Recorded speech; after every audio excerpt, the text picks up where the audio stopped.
ज्येष्ठा गौरी पूजन हा या भाद्रपद महिन्यातील गणेश चतुर्थीच्या या गणेशोत्सवामध्ये केलं जातं।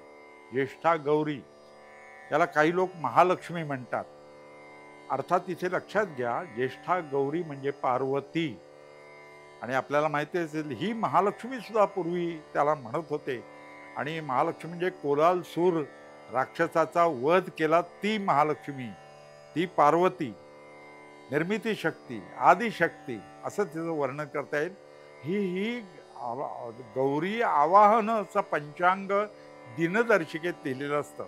ज्येष्ठा गौरी आवाहन हे कधी लिहिलेलं असतं बघा, अनुराधा नक्षत्रात चंद्र असताना ज्येष्ठा गौरींचं आवाहन करायचं आणि ज्येष्ठा नक्षत्रात चंद्र असताना ज्येष्ठा गौरीचं पूजन करायचं आणि मूळ नक्षत्रात चंद्र असताना ज्येष्ठा गौरीचं विसर्जन करायचं असं शास्त्रात सांगितलेलं आहे।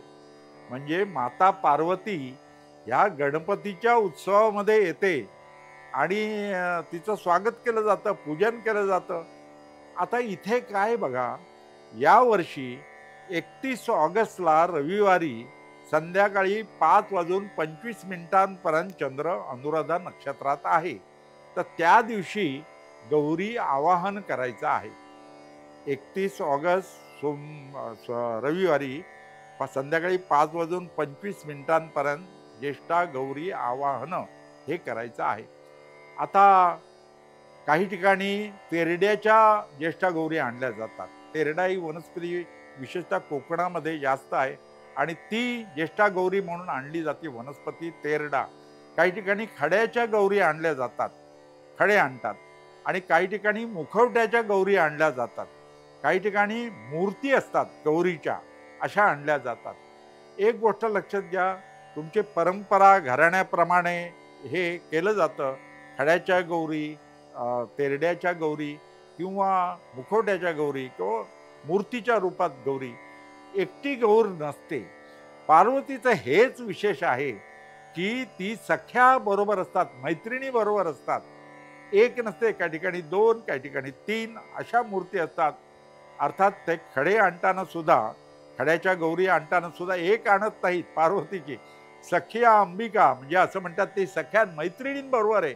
पार्वतीने उपवास जो केला, आपल्याला माहिती असेल हरितालिकेचा उपवास शंकराच्या प्राप्तीसाठी, त्या उपवास करताना सुद्धा तिच्याबरोबर मैत्रिणींनी उपवास केला। म्हणजे खरं विशेष आहे पार्वतीचं, ती एकटी कधीच नाही, मैत्रिणींच्या सहवासात आहे। किती जिवलग मैत्रिणी, ही मैत्री फ्रेंडशिप डे आपण म्हणतो ना, तसा हरतालिकेचा दिवस आहे खरं म्हणजे। तर तसं हे ज्येष्ठा गौरीमध्ये सुद्धा एक गौर पूजली जात नाही, परंपरा पण म्हणतात। आणि महत्वाची गोष्ट म्हणजे सासरी गेलेली मुलगी या ज्येष्ठा गौरीच्या सणाच्या निमित्तानं माहेरी येते। आता संपर्क साधन आहेत, मोबाईल फोन आहेत किंवा सासर माहेर एवढं अंतर राहिलेलं नाही।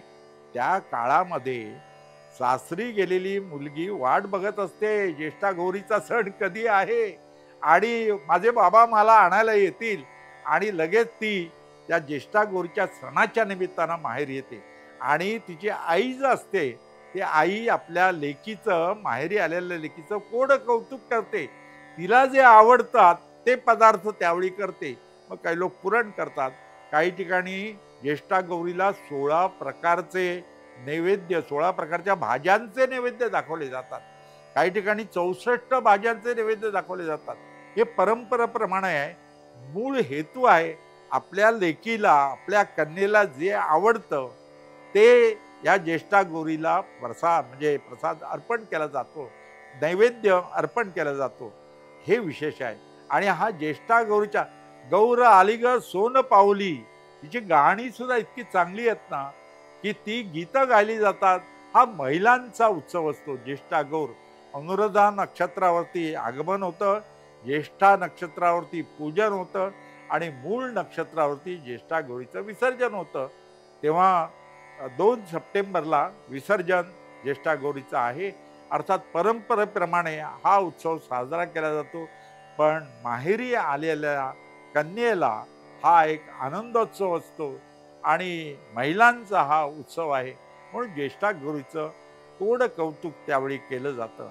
आणि हा उत्सव विशेषतः महाराष्ट्रामध्ये अतिशय सर्व ठिकाणी वेगवेगळ्या पद्धतीनं साजरा केला जातो ज्येष्ठा गौरीचा उत्सव, आणि ते महत्त्वाचं आहे. म्हणून काही ठिकाणी तर गणेश मूर्तीचं विसर्जन गौरीबद्दल बरोबर होत असतं. म्हणजे मुलगा म्हणजे गणपती हा मुलगा पार्वतीचा, आणि पार्वती या मूर्तींचं विसर्जन बरोबर केलं जातं, अशी काही ठिकाणी प्रथा आहे. अर्थात ज्येष्ठा गौर म्हणजे महालक्ष्मी जरी म्हणत असलं तरीही शंकर पत्नी पार्वती आहे, निर्मिती शक्ती आहे, आदिशक्ती आहे, ही गोष्ट लक्षात घ्यायला पाहिजे. आणि अनुराधा नक्षत्रावरती आगमन, ज्येष्ठा नक्षत्रावरती पूजन आणि मूळ नक्षत्रावरती विसर्जन असं केलं जातं. गणेश मूर्तीचं विसर्जन करीत असताना आपण प्रार्थना करतो, गणपती बाप्पा मोरया, पुढच्या वर्षी लवकर या. मित्रांनो, पुढच्या वर्षी गणपती बाप्पा लवकर येणार नाही, तो 18 दिवस उशिरा येणार आहे. पुढच्या वर्षी सोमवार 14 सप्टेंबर 2026 या दिवशी बाप्पाचं आगमन होणार आहे. आणि एकाच दिवशी हरतालिका पूजन आणि गणेश चतुर्थी एकाच दिवशी आहेत, ही गोष्ट लक्षात घ्यायला पाहिजे. परंतु गणपतीच्या भक्तीमध्ये आपण इतके तन्मय होतो आणि लवकर या, पाहुण्याला म्हणतो ना लवकर या. पुन्हा एकदा सांगतो, आपण पाहुणे असतो, गणपती हा पाहुणा नसतो, तो कायमचा पृथ्वीवर राहणार आहे. आपणच काही वर्षांपुरते पृथ्वीवर आले असतो. तरी भक्तिभावानं लहान मुलं आबाल वृद्ध आनंदित होतात त्या गणेशोत्सवामध्ये, आणि गणपती बाप्पा मोरया, पुढच्या वर्षी लवकर या म्हणतात. पण पुढच्या वर्षी गणपतीचं आगमन, बाप्पाचं, आपल्या लाडक्या बाप्पाचं आगमन हे 18 दिवस उशिरा 14 सप्टेंबर या दिवशी होणार आहे, ही गोष्ट लक्षात ठेवायला पाहिजे. तेव्हा हा गणेशोत्सव आपल्या सर्वांना आनंदमय जावो आणि सुख करता प्रत्येकाला सुख मिळो, दुःख हरता दुःख हरण केलं जावं. पण पुन्हा एकदा सांगतो की गणपतीची पूजा करताना, त्याची आराधना करताना गणपतीचे गुण आपल्या अंगी आले ना, तर हे साध्य होणार आहे, ही गोष्ट लक्षात घ्यायला पाहिजे. आणि वसुंधरा पृथ्वी जी हे धान्य निर्माण करते, त्या पृथ्वीची विषयी आपण या सणाच्या द्वारे कृतज्ञता व्यक्त करतो.